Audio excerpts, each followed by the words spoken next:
Saludo cordial a todos los amigos que en este momento pues están mirando este video, que esperamos pues sea compartido con muchas personas.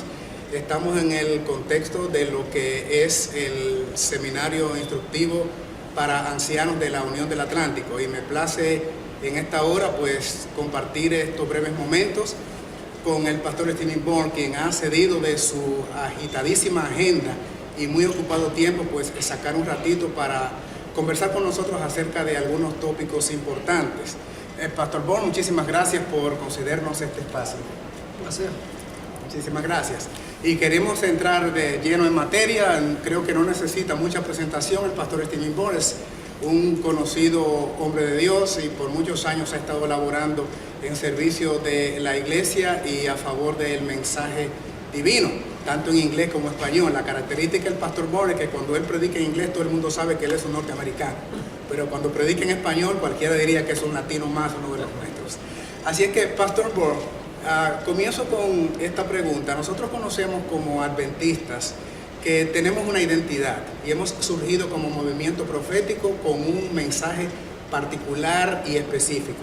Sin embargo, a veces uno va a las iglesias y los hermanos preguntan ¿por qué no viene el pastor Bourne? ¿Por qué ustedes los ancianos, los pastores, no predican más de estos temas particulares? La pregunta es la siguiente, pastor: ¿por qué el mensaje de verdad presente se ha convertido en nuestros púlpitos adventistas en la excepción y no tal vez en la regla como entendemos que debería ser? Yo creo que tal vez es porque hemos querido llegar a ser como las iglesias protestantes, lamentablemente. Hemos importado algunos de sus métodos evangelísticos, hemos importado algunos de sus métodos de adoración, hemos importado algo de la música. Es decir, queremos ser como las naciones que nos circundan, parecido al pueblo de Israel. Y lamentablemente cuando sucede eso, nuestra misión y nuestro mensaje se vuelven borrosos y no sabemos en realidad por qué existimos. Pero Dios le ha dado a la iglesia adventista una identidad única y especial, con una misión y un mensaje especial. Esa misión es ir al mundo con el mensaje de los 3 ángeles de Apocalipsis 14. Así que yo creo que sucede lo mismo que ha sucedido con la iglesia a través de toda la historia, y es que se ha permitido que el mundo influencie el rumbo de la iglesia en vez de dejar que la palabra y el Espíritu profecía le digan a la iglesia cómo se debe hacer el culto y cómo se debe desempeñar el evangelismo. Exacto. Pastor, el mensaje de los 3 ángeles, estamos totalmente contestes, estamos de acuerdo que está íntimamente relacionado con el tema del santuario. De hecho, detrás del velo, en el lugar santísimo, aparecen allí los 3 mensajes distintivos que nosotros debemos proclamar hoy día.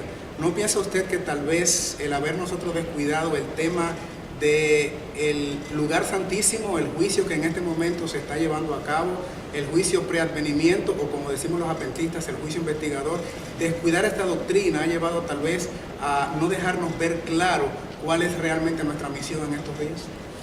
Yo creo que el problema radica en que el mundo cristiano está en el atrio y en el lugar santo. Es decir, ellos aceptan a Cristo como el sacrificio y aceptan a Cristo como el intercesor. Pero el mundo cristiano no ha entrado al lugar santísimo, porque si entraran al lugar santísimo entonces tendrían que ser adventistas. Y ver las señales distintivas, los mensajes. Porque todas las doctrinas que nos distinguen de los demás cristianos están en el lugar santísimo. La ley está dentro del arca, el sábado está en el centro de la ley, el pote de maná, Dios quiso enseñar la reforma por salud a través de maná, no solo la observancia del sábado, sino los principios de la buena salud. El estado de los muertos, la vara de Aarón que por un milagro estaba muerta y por un milagro de Dios floreció, se encuentra en el santuario. La doctrina del juicio preadvenimiento o el juicio investigador. Todas estas son doctrinas que nos distinguen a la iglesia adventista de la mayoría de las demás iglesias en el mundo cristiano. Pero como hemos regresado tal vez al lugar santo y al atrio, estamos pensando que lo importante es nada más lo que hizo Cristo en la cruz. Claro que lo que hizo Cristo en la cruz es indispensable porque es la base para su obra en el lugar santísimo. Si no hay cruz, no hay obra en el lugar santísimo. Si no hay cruz, no hay obra en el lugar santo. Pero uno tiene que mirar la cruz a la luz de su obra en el lugar santo y la obra en el lugar santísimo, no la cruz sola, como algo que pasó hace 2000 años.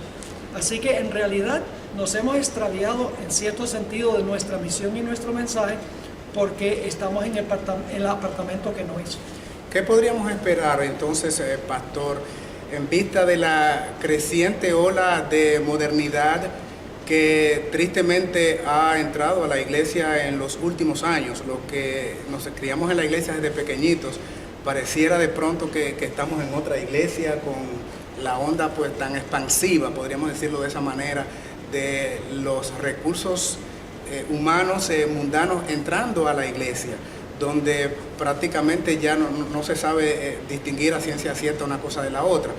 Por ejemplo, pastor, el asunto de la música que usted recién menciona es algo que ha invadido la iglesia de una manera tremenda. Y algunos suponen que esto no tiene ningún tipo de referencia en lo que tiene que ver con la santificación, el mismo punto de la vestimenta y la comida.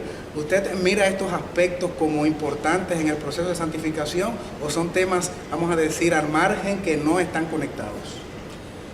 Bueno, quisiera mencionar, antes de contestar esa pregunta específicamente, esta es la iglesia remanente del Señor. La iglesia tiene problemas porque nos hemos extraviado de nuestra misión y nuestro mensaje, pero sigue siendo la iglesia del Señor. Y por eso estamos aquí. No estamos aquí para tirarle piedras a la iglesia. Estamos aquí para ver cómo puede la iglesia recobrar y recuperar el sentido de misión y mensaje que la iglesia sostiene.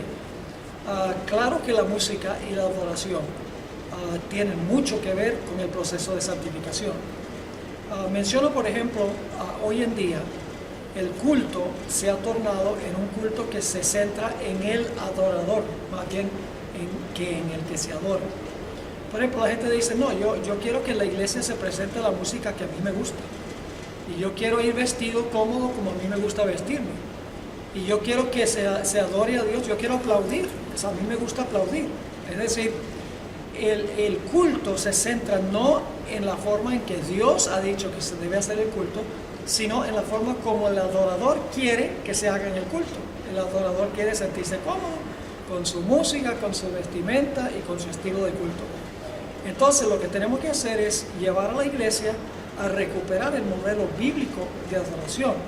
No lo que yo quiero, no lo que me complace a mí, sino estamos adorando al Rey del Universo. Ahora, en cuanto a la música, mi filosofía de la música es que debemos cantar himnos que cuadran con el mensaje distintivo de la iglesia adventista. Muchos de los coros y muchos de los coritos que se cantan hoy en la iglesia son de un trasfondo pentecostal y evangélico. Es decir, no fueron compuestos por adventistas, fueron compuestos fuera de la iglesia adventista y son superficiales y repetitivos y no tienen nada distintivo. En cambio, los himnos del himnario, y quiero hacer claro que yo no creo que debemos cantar solo himnos del himnario, se me ha acusado de eso, pero eso no es cierto. Yo creo que hay muchos himnos que han sido compuestos en años recientes que son apropiados para la iglesia. Pero los himnos del himnario tienen una profundidad teológica muy fuerte. Le doy un ejemplo, el himno Señor mi Dios. Cuando uno mira la composición de ese himno, las 4 estrofas, las primeras 2 estrofas tienen que ver con Dios como creador. La tercera estrofa tiene que ver con el Redentor, con la cruz. Y la 4ª estrofa, y cuando vengas en brillante gloria, es decir, tiene que ver con la segunda venida. Entonces ahí tenemos ya el mensaje distintivo de la iglesia adventista, porque tenemos la creación, la redención y la futura restauración. Y la música en sí de ese himno es música que sigue los principios de la buena música. Yo siempre he dicho que música que fue compuesta para el mundo debe quedarse en el mundo. Por ejemplo, la música jazz, la música rock, el reggaetón, la salsa, el merengue, son estilos musicales que fueron preparados para un ambiente secular en el mundo para bailar y para festejar. Esa clase de música no se debe importar a la iglesia y entonces adjuntarle alguna letra religiosa y decimos, esa es música religiosa porque tiene letra religiosa. Se ha comprobado que la música en sí puede elevar o puede degradar. No es solamente la letra, la música en sí puede elevar o puede degradar. Así que si la música puede degradar, tiene que ver con el proceso de santificación. Claro. Y si la adoración se centra en el adorador y no en el que adoramos, ciertamente eso también tiene que ver con el proceso de santificación. Amén. Muchísimas gracias, pastor. Perdone la larga respuesta. No, claro, valga la aclaración, yo creo que era pertinente. Una pregunta más, pastor Born, en cuanto a el tópico de libertad religiosa. Ahora cambiamos un poquito drásticamente el tema hasta ahora tratado. Y es que está bastante en boga la promoción por las Naciones Unidas, por diferentes segmentos religiosos, el punto de la libertad religiosa. La Biblia, sin embargo, establece, y el Espíritu de Profecía, que debe haber una marcada diferencia entre iglesia y Estado. ¿Todavía la iglesia sostiene esa posición o ha habido variables en cuanto a esta postura? ¿Hasta dónde podríamos estar siendo nosotros, podríamos estarnos involucrando con los gobiernos del mundo, los sistemas del mundo, sin afectar nuestras doctrinas distintivas y nuestra posición? ¿Cuál es la recomendación suya en cuanto a la necesidad de mantener separación entre iglesia y Estado? ¿Y cuál será vamos a decir, los resultados, las consecuencias de derribar esa barrera? Bueno, hay una cosa clara en la Biblia y es que Dios estableció la iglesia y Dios también estableció el Estado. Cristo dijo, sobre esta roca edificaré mi iglesia. Cristo construyó la iglesia. Pero también el poder civil fue establecido por Dios, según Romanos el capítulo 13. Pero la Biblia enseña que fueron establecidos con diferente propósito. La iglesia fue establecida por Dios para predicar el evangelio, para tratar con asuntos religiosos, con asuntos espirituales. El Estado fue establecido para mantener el orden civil, para mantener las leyes civiles. La iglesia no necesariamente tiene que estar enemistada con el poder civil. Cuando el poder civil está en armonía con los principios de la iglesia, podemos nosotros cooperar con el Estado, no para usar el Estado, para que el Estado imponga nuestras creencias y nuestras prácticas, sino, por ejemplo, si el Estado tiene un programa, tomemos por ejemplo el Food Bank. El Food Bank es un programa del Estado y muchas iglesias tienen un Food Bank. Yo no veo eso como un problema de libertad religiosa, porque en realidad el Food Bank se lo dan a todo el mundo y no es el caso de que la iglesia está imponiendo sus creencias y sus prácticas a las personas que vienen para recibir ese alimento. Hay ciertos programas que tiene el Estado, que tienen las entidades del gobierno, con las cuales la iglesia puede cooperar. Pero cuando los asuntos del Estado están en conflicto con los asuntos de la iglesia, entonces ya tenemos que discrepar. Le doy un ejemplo. La Corte Suprema de los Estados Unidos básicamente aprobó el matrimonio entre homosexuales. Ahora, la iglesia adventista está radicalmente en contradicción con esa decisión que ha tomado el Estado.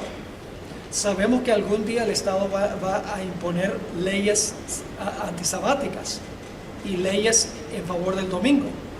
Cuando llegue ese momento ya la iglesia tiene que decir, el poder civil ha ido más allá de su esfera de autoridad y ya la iglesia no puede participar ni puede apoyar la decisión que ha tomado el poder civil en contra de los principios de la iglesia. Así que la iglesia debe funcionar como iglesia y el Estado debe funcionar como Estado y no se deben entremezclar, ni uno debe usar al otro para adelantar su misión y para cumplir su propósito. Gracias, pastor. Este año, septiembre del 2015, está en agenda la visita acá a los Estados Unidos del obispo de Roma, Francisco, y tiene una agenda que ya ha sido adelantada. Entre otras cosas, va a Filadelfia para promover el Día de la Familia.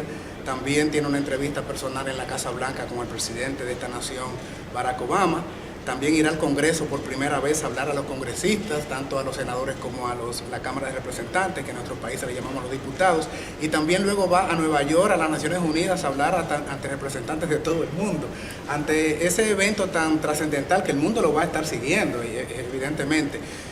¿No piensa usted que estamos como evidenciando ya los momentos críticos profetizados en la Biblia, en el espíritu de profecía, y que esto podría dar una pincelada bastante clara de que se acercan aquellos momentos escritos por los profetas de antaño y que la ley dominical está cerca?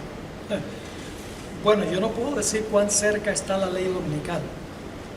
Algunas personas ven una ley dominical detrás de cada piedra, por así decirlo. Pero lo que sí puedo decir es que particularmente la visita del Papa para dar un discurso el 24 de septiembre ante el Congreso en pleno de los Estados Unidos es muy significativo. Y la razón por la cual es significativo eso es porque el Congreso de los Estados Unidos redacta las leyes del país. Y esas leyes del país tienen que ser constitucionales. El país de los Estados Unidos fue establecido sobre el principio de libertad civil y religiosa, separación de iglesia y Estado. Por eso la primera enmienda dice que el Estado no puede hacer ninguna ley que establezca alguna observancia religiosa, ni puede prohibir que la gente practique su religión. El papado está basado en principios diametralmente opuestos a esos, porque el papado cree que la iglesia y el Estado deben ir juntos, que el Estado debe imponer las leyes de la iglesia. Es decir, el fundamento del papado y el fundamento de los Estados Unidos son como día y noche, radicalmente diferentes en sus principios sobre los cuales están fundados. Y que el Papa venga a dar un discurso ante el Congreso que tiene que acatarse a la primera enmienda, que es separación de iglesia y Estado, y que él represente un sistema que está queriendo unir la iglesia con el Estado, es algo impresionante. Pero para eso habría que cambiar la Constitución, pastor, entonces.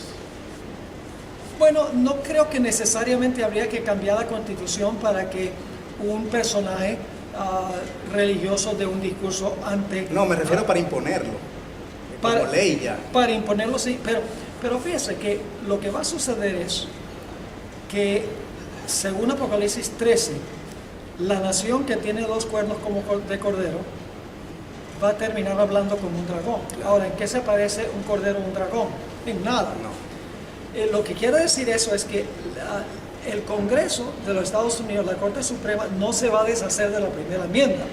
Es decir, no van a decir, eliminemos eso de que el Congreso no puede hacer ninguna ley que imponga religión ni que prohíba que la gente practique su religión. No van a eliminar la primera enmienda. Lo que van a hacer es hacer leyes dominicales y decir que están en armonía con la primera enmienda. Por eso, esta bestia, en ciertos sentidos como cordero, pero en realidad habla como un dragón, porque contradice sus propios principios. Es como reinterpretarlas entonces. Sí, por ejemplo, cualquier niño puede entender que si los Estados Unidos hace una ley de que todos tienen que guardar el domingo, claramente es inconstitucional, porque dice que el Congreso no puede hacer ninguna ley que establezca alguna observancia religiosa. Claro, claramente inconstitucional. Y si el Congreso hiciera una ley de que no se puede guardar el sábado, claramente inconstitucional, porque la gente tiene libertad para practicar su religión. Pero lo que va a suceder es que el Congreso va a escribir una ley dominical. Y claro, inmediatamente nuestro Departamento de Libertad Religiosa, al igual que otras entidades religiosas, van a apelar el asunto ante los tribunales, la constitucionalidad de esa ley. Pero lo que va a pasar finalmente, eso va a ir a la Corte Suprema. Sí. Y la Corte Suprema va a decir que esa ley, claramente inconstitucional, es constitucional. Y como no hay otra corte de apelación después de la Corte Suprema, si la Corte Suprema dice que es constitucional, no importa que todo el mundo diga que es inconstitucional, la ley va.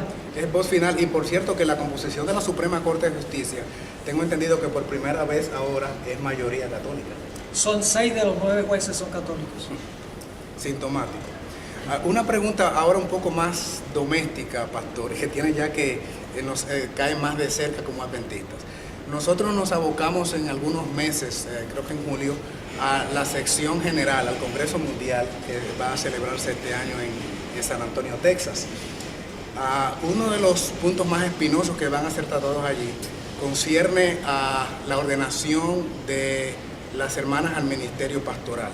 Por años esto ha sido un gran debate, particularmente, por supuesto, es algo muy mío. Yo pienso que uno de los primeros errores en esta dirección fue permitir justamente hermanas al ancianato. Yo creo que eso detonó bastante la bomba, porque bíblicamente la palabra obispo, anciano y pastores son intercambiables. Entonces asumir una regla para los pastores y otra para los ancianos es un poquito contraproducente. Sin embargo, hace rato que estamos teniendo ancianas, hace rato inclusive que estamos teniendo pastoras, inclusive hay una asociación, usted me corrige, pastor, en California, cuyo presidente es una hermana que está como pastora de asociación. ¿Qué podríamos estar esperando ahora, pastor, en el Congreso Mundial? Y yo pienso que todos los que hemos escuchado sus mensajes en vivo o a través de la red, sabemos bastante claro su posición. Hemos visto esos simposios como el pastor Veloso y esos seminarios, esas mesas redondas. Déjeme decirle que el pueblo está más orientado de lo que a veces ustedes mismos piensan. Hemos estado dándole bastante seguimiento a eso. Así es que es bastante claro su posición ya. ¿Qué usted nos puede decir en cuanto a eso? ¿Por qué hay esa insistencia cuando ya en 2 congresos anteriores se ha votado en contra de esa postura? ¿Por qué vamos a decir, insistencia en persistir, en traer el punto otra vez en agenda, cuando ya la Iglesia Mundial había votado en ese sentido? ¿Cómo podría esto provocar, como algunos están diciendo, tal vez la fragmentación de nuestro pueblo a nivel mundial? Bueno, esa es una buena pregunta y es muy amplia. Hay muchos puntos que uno tiene que tratar. Tal vez lo primero que quiero mencionar es que el error que se cometió fue el de aprobar la ordenación de ancianas. Ese fue el error fundamental que se cometió. Y algunos dirán, bueno, pero la conferencia general es la voz de Dios. Cuando la conferencia general se pronuncia, quiere decir que es la voz de Dios. El problema es que la ordenación de ancianas nunca se llevó a un Congreso Mundial de la Iglesia. Fue el concilio, ¿verdad? Sí, en 1975, en el concilio primaveral de la Conferencia General, que la mayoría de los que asisten a eso son de la división norteamericana, hicieron una petición que se les permitiera ordenar ancianas, y el argumento fue que hay ciertas iglesias que quedan muy aisladas y no se consiguen pastores para oficiar la Santa Cena y para bautizar. O para administrar casos especiales también, pastor, ese otro argumento. Sí. Entonces dijeron, necesitamos ordenar ancianas para que en esas iglesias haya quien pueda atender la iglesia. Nunca se llevó eso a un Congreso Mundial. Lo decidió fue el Concilio Primaveral, que es un pequeño grupo. No es ni siquiera todo el comité ejecutivo de la Conferencia General, es solamente una porción del comité ejecutivo. Ahora, en 1984 se volvió a llevar el asunto, esta vez al concilio otoñal, de autorizar la ordenación de ancianas. Y nuevamente el comité ejecutivo, presionado mayormente por Norteamérica, votó que se podían ordenar ancianas. El problema es que eso nunca se llevó a un Congreso Mundial de la Iglesia. Y la razón es muy sencilla. Los que querían la ordenación de ancianas sabían muy bien que si lo llevaban al Congreso Mundial, el Congreso Mundial iba a decir que no. Entonces nunca lo llevaron. En 1990 la iglesia dijo no a la ordenación de pastoras. En 1995 dijo no a la ordenación de pastoras. Pero nunca se llevó el asunto de ordenar ancianas al Congreso Mundial. Ahora, algunos piensan que el Comité Ejecutivo de la Conferencia General tiene la misma autoridad que el Congreso en pleno, pero no es así. Déjenme darle un ejemplo, porque también a nivel de la iglesia local funciona más o menos igual que la iglesia a nivel global. ¿Usted es anciano de iglesia? Sí, primero. Yo pregunto, ¿dónde hay más autoridad? ¿En la junta de la iglesia o en una reunión de negocios de la iglesia? La reunión de negocios, porque creo que nuestro gobierno es representativo. Ok, entonces, supongamos que la junta de la iglesia, Recomienda. la junta de la iglesia vota, porque ellos toman votos, la junta de la iglesia vota, por ejemplo, que van a remodelar un baño, y esto es una situación de mi propia iglesia, van a remodelar un baño, van a tener que sacar un baño para ampliar la cocina, y eso la junta de la iglesia toma un voto de que se va a hacer de cierta forma. Pero es algo tan importante que toda la iglesia debe estar involucrada. Se lleva una reunión de negocios, se presenta el plan, y los miembros de la reunión de negocios dicen: a nosotros nos conviene eliminar un baño, necesitamos los 2 baños. Y la sesión plenaria de la iglesia dice: no aceptamos el plan de la junta. Yo pregunto, ¿todavía va el plan de la junta o va lo que dice la iglesia? Pienso que debe ir lo que recomendó la iglesia. Va lo que dice la iglesia. De la misma manera, el concilio otoñal y primaveral es la junta de la asociación general. Pero las decisiones que ellos toman están sujetas a el voto de toda la iglesia en pleno. Y ese voto de ordenar ancianas nunca se tomó. Y como usted dice, es cierto que cuando la Biblia habla de ordenación, no hace distinción entre ancianos y obispos, etcétera.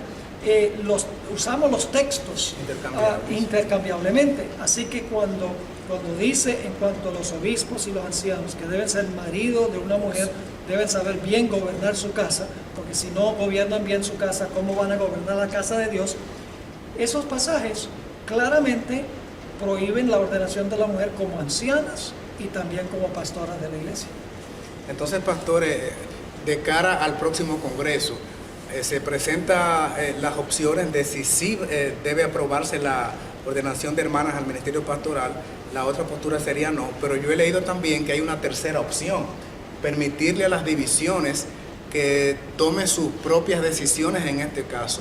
¿No piensa usted que esto tal vez aislaría lo que es la autoridad global de la iglesia, permitir que las divisiones entonces, porque esto podría crear un precedente entonces, sí, en otros puntos más adelante, que también las divisiones digan, bueno, pero en este otro aspecto también queremos que sean las divisiones las que tomen el voto, aislándonos del concepto global de la conferencia general? Yo miro esto como peligroso, no sé cómo. Yo veo como lo más peligroso es el precedente, el antecedente que se establece. Porque una vez que se apruebe, si es que se aprueba la ordenación regional que decida cada región, se abre el camino para que esas regiones también digan: queremos tomar decisiones en otras áreas, como por ejemplo queremos aprobar el matrimonio entre homosexuales, o queremos aprobar de que haya pastores homosexuales. Y cuando yo digo eso, algunos de los que están a favor de la ordenación de la mujer dicen: Pastor Bore es un loco. Es un radical, es un extremista, eso nunca va a pasar en la iglesia. El problema es que ha pasado en muchas iglesias ya. Sí.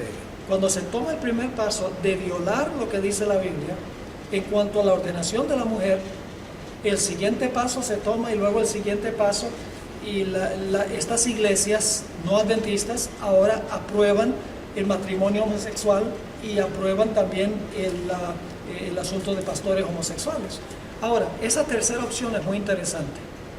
Yo pertenecía al comité de la Conferencia General sobre la Ordenación de la Mujer. 106 delegados, supuestamente de todas partes del mundo, aunque 80% eran de Norteamérica, o vivían en Norteamérica, por lo menos.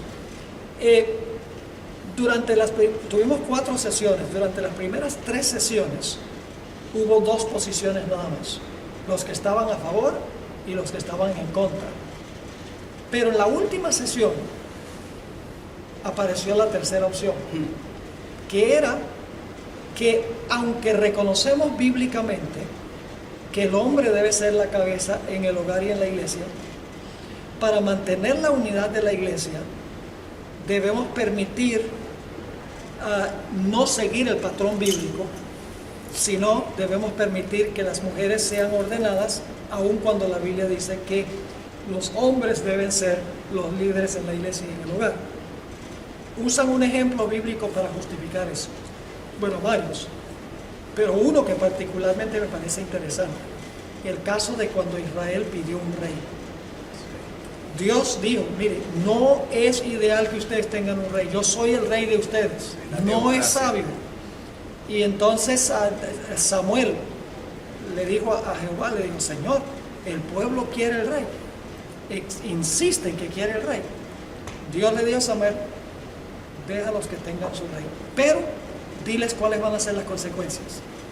Y Samuel le dijo, mire, si ustedes eligen un rey, sus hijos van a tener que ir a la guerra, van a tener que pagar impuestos, se van a relacionar con las demás naciones y se van a corromper. Eso es lo que va a suceder si ustedes nombran un rey. Se los estoy advirtiendo. Bueno, ¿qué fue lo que sucedió? El pueblo dijo, no nos interesa, queremos de todas maneras un rey. Así que Dios le dijo, no te preocupes, Samuel, no te han rechazado a ti, me han rechazado a mí. Y Dios permitió que adoptaran un plan B que era contrario a su voluntad. ¿Y qué sucedió? Todo lo que dijo Samuel resultó ser cierto, terminaron en cautiverio babilónico. Ahora, ese es el ejemplo que usan los que están a favor de la opción número 3. Dice, como Dios permitió que el pueblo escogiera un rey que no era la voluntad de Dios, nosotros debemos permitir ordenar mujeres que no es la voluntad de Dios para conservar la unidad de la iglesia. El problema es que esa decisión de Israel no preservó la unidad de la iglesia, porque lo que pasó fue que se dividieron las 10 tribus de las 2 del sur. En segundo lugar, no promovió la evangelización, porque lo que pasó fue que Israel lo que hizo fue asimilar las prácticas de las demás naciones y terminó en el cautiverio babilónico. ¿Por qué nosotros vamos a querer adoptar un plan B que está en contra de la voluntad de Dios? Lo interesante es que varios de nosotros en el comité objetamos cuando querían introducir la opción número 3. Dijimos, mire, para las otras 2 opciones se han presentado estudios, teólogos han presentado estudios. Esta opción número 3 no tiene ninguna base teológica, nadie ha presentado un documento, un estudio teológico sobre la viabilidad. Y el chairman de la junta dijo, no, habíamos dicho que si alguien tiene alguna otra idea se puede incluir. Y se incluyó esa idea, y lo interesante es que la reunión terminó medio día antes de lo que estaba programado. O sea, hubiera sido posible tener reuniones adicionales para discutir más detenidamente esta tercera opción. Así que la tercera opción fue introducida por subterfugio, no era parte del plan original.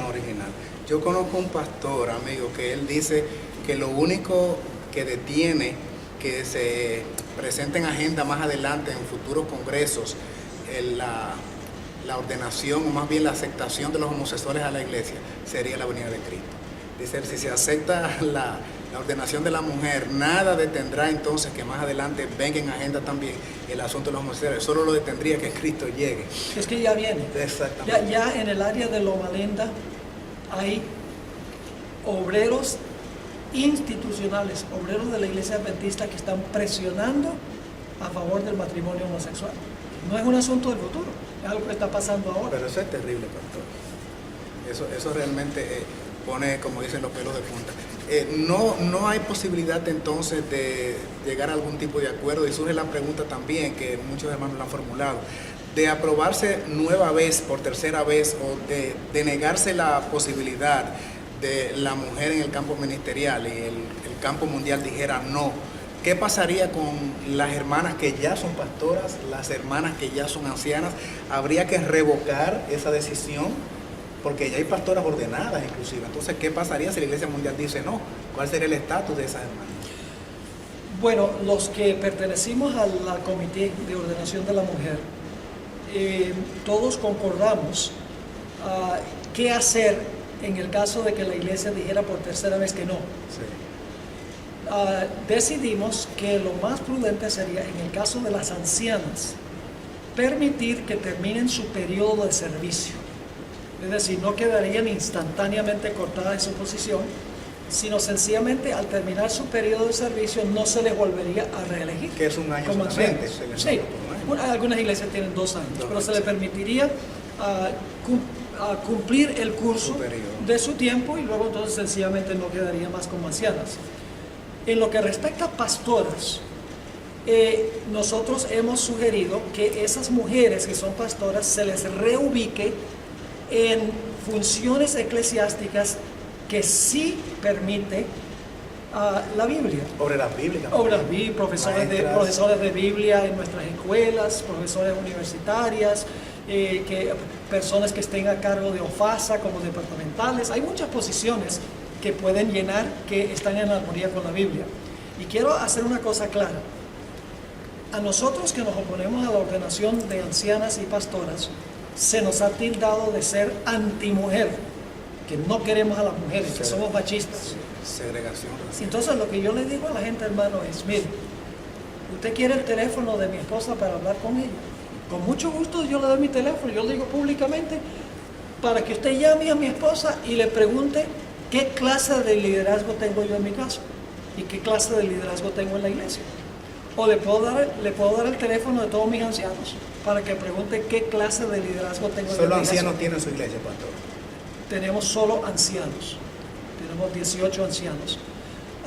Así que mi esposa no les va a decir que yo soy machista, que yo impongo la ley, que soy un dictador. No, en ningún sentido. Ni la iglesia le va a decir eso tampoco, porque soy todo lo contrario. Soy una persona que le gusta delegar responsabilidad a los diferentes líderes de la iglesia. Lo mismo sucede con el asunto de la ordenación de la mujer. Hay muchas funciones que las mujeres pueden llenar en la iglesia. Nosotros no estamos en contra del ministerio de la mujer. La mujer puede ser todo lo que hay disponible en la iglesia, menos ser anciana, porque los ancianos son los que dirigen la iglesia, ni pastoras, y por extensión tampoco presidentes de asociación, de unión, de división o de la conferencia general, porque son líderes de los pastores que están pastoreando en el campo. Son las únicas funciones a las cuales nosotros nos oponemos. Porque son antibíblicas. Porque no están en armonía con las pautas bíblicas. Pero en cuanto a todo lo demás, estamos a favor de las mujeres que prediquen, que hagan evangelismo, que enseñen la escuela sabática. Porque lo que la Biblia prohíbe no es que la mujer predique. Algunos son radicales y dicen la mujer no puede ni siquiera predicar. Entonces hay que descartar a la hermana Juana y a otras grandes evangelistas que tuvimos en la historia de la iglesia adventista al principio. Lo que estamos diciendo es que la mujer no puede hablar con plena autoridad eclesiástica. Eso es lo que confiere la ordenación, es que un individuo que ya se ha reconocido el don que tiene, porque es que la iglesia no es la que dice, bueno, este va a ser pastor y este no va a ser pastor. No, ya Dios ha escogido a esa persona. La iglesia sencillamente está confirmando lo que Dios ha demostrado en el ministerio de esa persona. Y en la ordenación se está anunciando que este individuo oficialmente representa a la iglesia y tiene plena autoridad eclesiástica para enseñar la verdad a nivel mundial. Vemos que la división norteamericana es tal vez la que ha encabezado todo este movimiento en favor de la ordenación de la mujer. La pregunta surge, ¿qué va a pasar entonces si, bueno, ya miramos lo que podría pasar si se ratifica la posición de la Iglesia Mundial en los congresos anteriores? Pero ¿qué podría pasar entonces si la Iglesia da un vuelco y esta vez pasa el punto de agenda de la ordenación a la mujer y la Iglesia Mundial decidiera pues que sí, que va a permitir a la mujer ser ordenada? Pastor, los que han estado del otro bando, usted y muchos de nosotros laicos y ancianos, ¿qué vamos a hacer entonces? En aras de la unidad, sencillamente bajar la guardia y decir, bueno, nuestra amada iglesia no puede fragmentarse en este momento, nos acogemos y sigamos pues el tren, o tendríamos entonces que pararnos en una posición tal vez más firme. ¿Qué podría esperarse? Bueno, según los que están a favor de la ordenación de la mujer, se respetaría la conciencia de los obreros que no están de acuerdo. Por ejemplo, en mi iglesia, que tiene 1,200 miembros, una iglesia grande, todos estamos en la misma página. Amén. No hay discordia en la iglesia. La iglesia sabe que debe haber solamente ancianos y solamente pastores que son hombres. Si la conferencia general votara que a cada entidad se le permitiría decidir si ordenar o no, la división, según dicen ellos, estarían dispuestos de respetar asociaciones, uniones e iglesias que discrepan y que no quieren tener una pastora y que no quieren ordenar ancianos. El problema con eso es que se ha demostrado que en estas otras iglesias no adventistas también se ha puesto una cláusula de protección para aquellos que no quieren ordenar mujeres, y en el transcurso del tiempo quitan esa cláusula de protección, y cualquier persona que esté en contra de ese voto se les despide de la obra. Muchos pastores han sido despedidos de iglesias no adventistas porque no están de acuerdo con la ordenación de la mujer, y la iglesia de ellos ha votado que sí. Así que se ha demostrado la trayectoria histórica que muchas veces al principio dicen vamos a respetar la decisión de cada uno, pero con el transcurso del tiempo llega a ser una ley de toda la iglesia. Yo le hice la pregunta, pastor, porque podría luego venir entonces la situación, se presentaría la situación entonces que cada vez que haya un punto de discrepancia a nivel mundial, independientemente de que sea bíblico o no, pues el sector que está en oposición diga, bueno, por amor a la iglesia y a la unidad vamos a transigir nuevamente, vamos a arriar la bandera y vamos a seguir la corriente para evitar la división de la iglesia. ¿Y qué va a pasar entonces si alguna vez llegara un punto, por ejemplo, como el que ya hemos mencionado de los homosexuales? ¿Qué pasa si entra una apostasía tan terrible que directamente pues confronta lo que han sido nuestros principios? ¿Qué vamos a decir entonces? No, en amor, en nombre de la unidad vamos a seguir la corriente para no provocar una situación de fricción en la iglesia mundial. Esa era básicamente mi preocupación. Sí, y es una preocupación muy válida de lo que pueda pasar si se toma la decisión equivocada en esta conferencia general. Yo todavía tengo confianza de que el voto por tercera vez va a ser que no, porque en realidad los que están presionando fuertemente por esto son la división norteamericana, las divisiones que representan el occidente de Europa, la transeuropea, y Australia, Nueva Zelanda, que quedan en el sur de Asia. Esos son los lugares, pero ellos representan solo el 14% de la feligresía mundial. El 86% de la feligresía mundial está fuera de esos campos. Yo sé que las 3 divisiones de África no están muy favorables, ni tampoco la suramericana. ¿Qué de Interamérica, pastor? Interamérica está en la cerca. Sí, porque de ahí provenimos, aunque vivimos en América, prácticamente en Norteamérica, prácticamente nosotros todos los latinos procedemos de Interamérica. Sí. En la reunión que tuvimos en el Comité sobre la Ordenación de la Mujer, cada división presentó su informe en cuanto a cuál era el sentir de su división en cuanto a la ordenación de la mujer. Todas las divisiones básicamente presentaron a favor o en contra, pero la Interamericana dijo, lo que la iglesia vote, estamos de acuerdo. Es decir, no tomaron una posición clara, dijeron, bueno, hay personas a favor y hay personas en contra, y entonces lo que decide la iglesia, estamos de acuerdo con eso. Para donde vaya la marea. El problema con eso es que, ¿cómo puede una división decir lo que decide la iglesia si ellos son parte del proceso de decisión? Tienen que tener una posición, porque ellos deben participar en la decisión. Claro. No pueden esperar y decir, bueno, lo que la iglesia decida, porque ellos son parte de los que tienen que tomar esa decisión. En una crisis así yo pienso que no debemos ser neutral. Yo pienso que hay que asumir posturas responsables porque están en juego muchas cosas. Ser neutral podría entonces llevarnos a crear un precedente, una situación que más adelante entonces podría dificultar el manejo de otras situaciones. ¿Y sabe lo que es bonito, hermano? En el Comité sobre la Adoración de la Mujer, todas las divisiones, los que presentaron a favor y en contra, al final de la presentación dijeron, pero lo que decida la iglesia, si la iglesia mundial decide de una manera o de otra, estamos dispuestos a respetar la división de la iglesia. La única división que no dijo eso fue la norteamericana. Es más, han salido algunos diciendo que si el voto va en contra de lo que quiere la división norteamericana, que ellos se van a rebelar en contra del voto de la iglesia y no se van a acatar a esa decisión.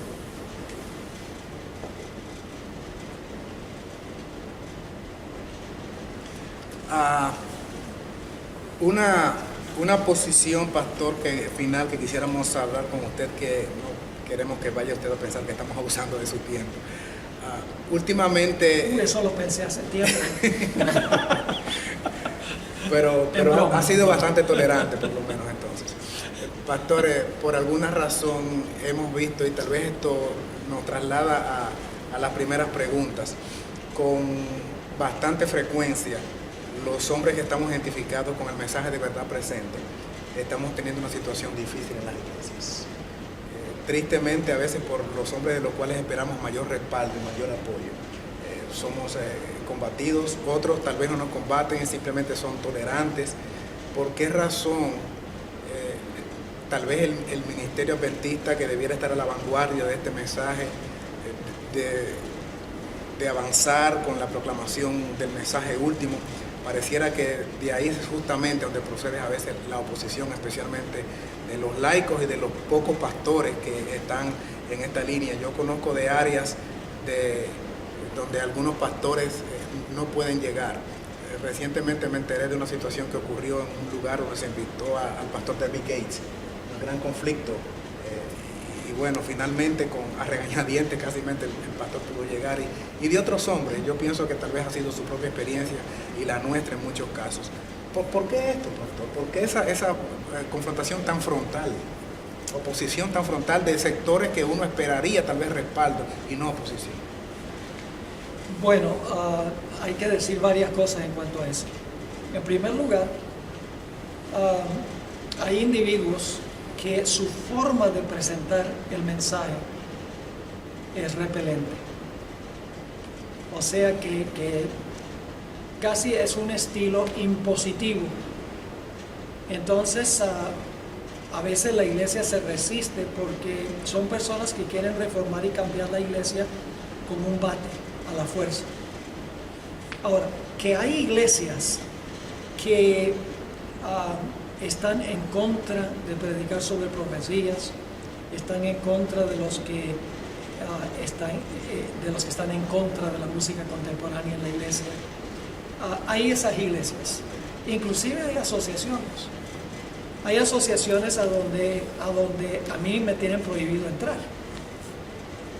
¿Qué hago yo? Bueno, yo no critico esas asociaciones, hay que orar por ellas, para que el Señor bendiga a los dirigentes y los dirigentes puedan recobrar el mensaje y la misión de la iglesia. Y la visión sobre todo. Pero por cada asociación que cierra las puertas, se abren 10. O sea, yo de aquí, por ejemplo, voy a Chiapas. Mañana en la mañana salgo tempranito al sur de México. Ahí vamos a tener una actividad donde van a asistir unas 25,000 personas. Son 4 días de evangelismo. Allá las puertas están abiertas. Cada 2 o 3 días me llega una invitación de México. Nada más de México para predicar. Entonces es triste que en algunos lugares se cierren las puertas, pero yo no voy a tumbar la puerta. Yo lo que voy a hacer es orar para que el Señor bendiga a esos dirigentes, para que puedan ver la importancia de predicar profecías, la importancia de levantar las normas en cuanto a la música, la importancia de seguir lo que dice la Biblia sobre la ordenación de la mujer, etc. Orar por ellos para que Dios les ayude a recobrar el mensaje, la misión y la razón de la existencia de la iglesia. Y mientras tanto yo voy y predico a los múltiples lugares donde me invita. Estoy aquí en este congreso de ancianos. Tengo muchas diferentes actividades oficiales de la iglesia, pero lamentablemente hay otros lugares oficiales donde estoy vetado, donde no puedo entrar, y algunas iglesias insisten de que yo entre, aun cuando, digamos, la administración de la asociación no está a favor de que yo entre, porque la gente tiene hambre y tiene sed. Los lugares donde yo he estado desde enero, ahora estamos en abril. Desde enero yo he estado en Guatemala, en Costa Rica, en Colombia y en México 2 veces. La respuesta de la gente, abrumadora. La gente tiene hambre y sed del mensaje adventista. Y muchos vienen después y dicen: pastor, llevamos mucho tiempo que no escuchamos un tema profético donde no se usa el espíritu de profecía, donde no se cita a la hermana White. ¿Qué está pasando? No es uno o dos, son muchos que vienen y dicen eso. Y la respuesta, mire, sin música contemporánea, sin entretenimiento ni eso, la pura predicación de la palabra trae miles de personas. Amén. Entonces lo que tenemos que hacer es recuperar eso sin criticar a dirigentes ni entidades. Uno tiene que orar para que Dios les ayude a ver la luz y recuperar nuestra identidad como iglesia adventista. Amén. Finalmente, pastor, ya en cierre quisiéramos escuchar sus palabras de amonestación a la iglesia mundial, especialmente latinoamericana, y a todos aquellos que van a ver este vídeo, especialmente de cara a los eventos próximos que nos anuncian con claridad meridiana y de una manera muy contundente que nuestro amado Salvador Jesús se acerca. Yo pienso que los eventos así lo dicen, así es que nos gustaría a cierre sus palabras de ánimo, de entusiasmo y de motivación a todos aquellos que le escuchan. Bueno, una palabra de ánimo, hermanos y hermanas. Hay muchos allá en las iglesias que aman la iglesia, que aman el mensaje, que lo están predicando. No miremos todo desde una perspectiva negativa y decir, bueno, toda la iglesia se ha ido al piso, porque hay muchos lugares donde la iglesia está avanzando, donde aún se predica el mensaje. Una cosa que sí quiero enfatizar, y es que este material que estamos grabando, todo se presente en su contexto. Porque el problema ha sido que algunos han tomado una pequeña porción de lo que se dice, donde da una impresión completamente contraria de lo que yo creo. Eso se lo prometemos, va a ser íntegro.